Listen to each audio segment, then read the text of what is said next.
Hello, welcome to this P-51D tutorial. In this video, I will be discussing how to utilize your gun sight and your cannons for air-to-air combat. To begin, in our control binding video, we talked about binding the K-14 range to target and target span. These correspond to the settings of your gun sight. So the range to target is this dial here, and this is the range from you to the target. Here is the target wingspan, and this is the wingspan of the target aircraft. Most World War II fighters are going to be about 32 to 35 feet wingspan, so I'll generally keep it somewhere over here when I'm engaging. The Mosquito is about a 55-foot wingspan, so just keep that in mind for a frame of reference. When we adjust these two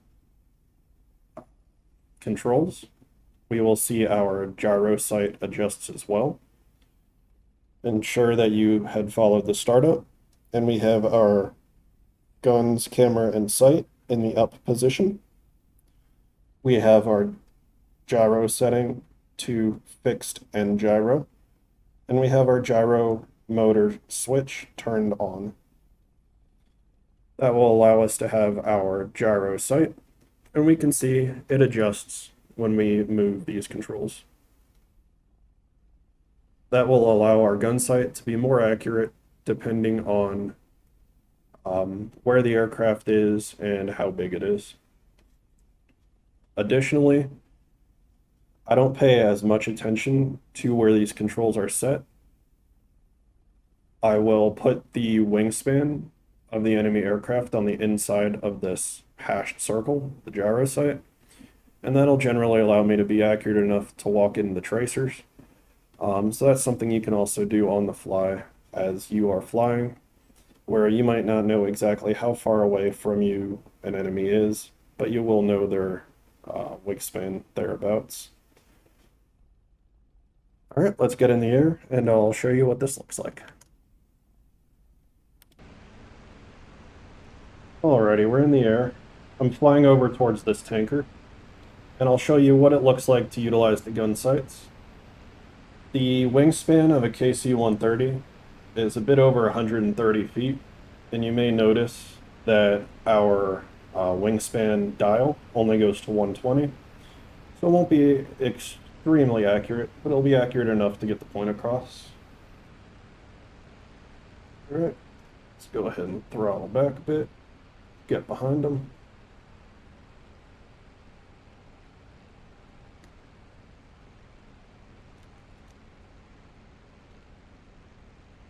I'll move my wingspan indicator all the way to the left because he's bigger than the 120, he's about 130. And I'm going to adjust my ranging dial until his wings touch the inside of my gyro sight. When that is the case, my guns will be fairly accurate.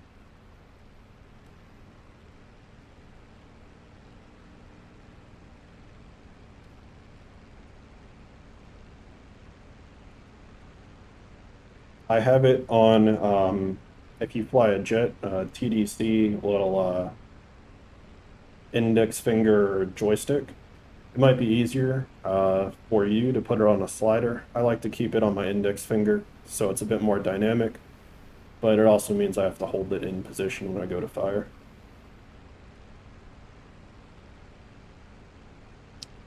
So the wings are just about in the gun sight. I pull the trigger and I score some hits. You can see the smoke from it. So that's something you can do while you're in combat, is set the wingspan to what the target is. Remember, if it's a World War II fighter, it'll be all the way over on the right here at 30. And then you just adjust the range until their wingspan is touching the insides of the gyro sight. That's a nice easy example on someone who's not going to shoot back. So now I'll fly over to some enemy fighters and I'll show you what it looks like in a more dynamic situation. Alrighty, so I'm approaching some enemy fighters. Because they're World War II fighters, I know the wingspan is going to be between 32 and 35-ish feet, so I'll keep it over on this right-hand side. And then I'll adjust the distance so that their wingtips are matching the inside of the gyro sight. And that'll make my gun accurate enough for me to walk in the tracers.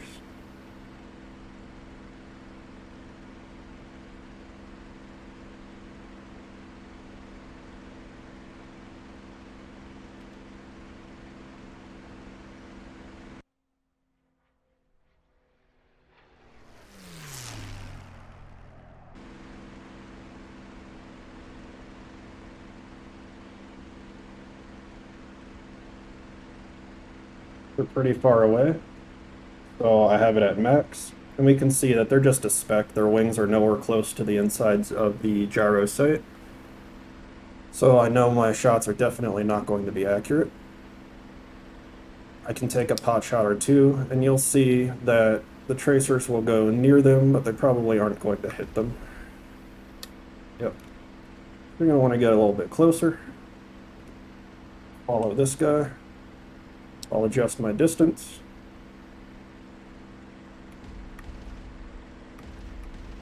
And scoring hits. Nice and easy. You just adjust your distance so their wingspan matches gyro sight. And if they get very close like this, you can utilize the fixed sight rather than your gyro to give you a frame of reference.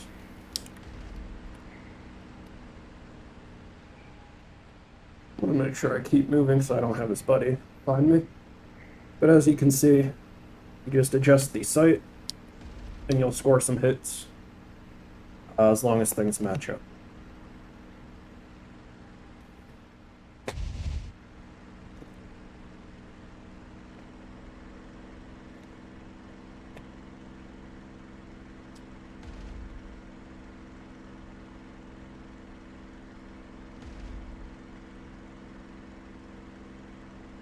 Farther away, so I'll adjust the wingspan, or the distance to target.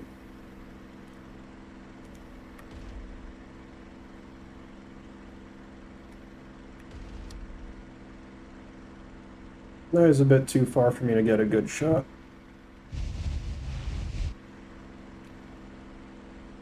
Speed up a little bit.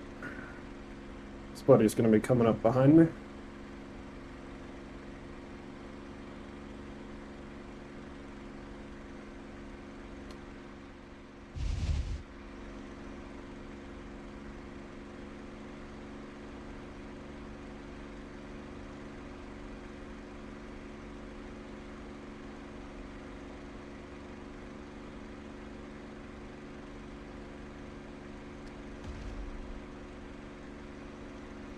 And the shots are going near him. Got some hits, he's smoking.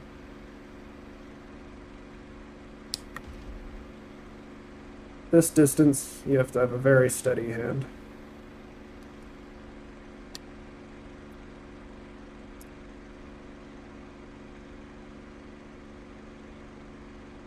A very, very dynamic process. That's why I like to keep my ranging controls on that index finger, but if it's easier for you, you can put it to whatever you feel like.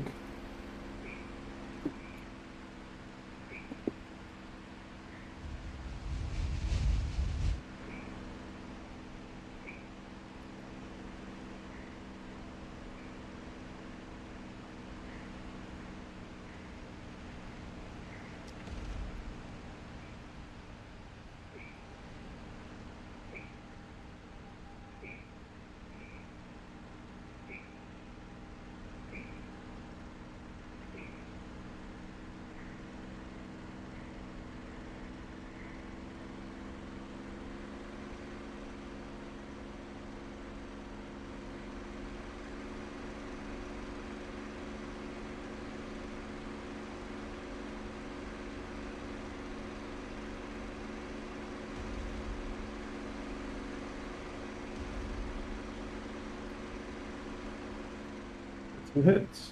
Down he goes. So it's all just about setting your wingspan and then adjusting the range until their wingtips about match the inside of the circle, and it'll be accurate enough for you to walk in your shots.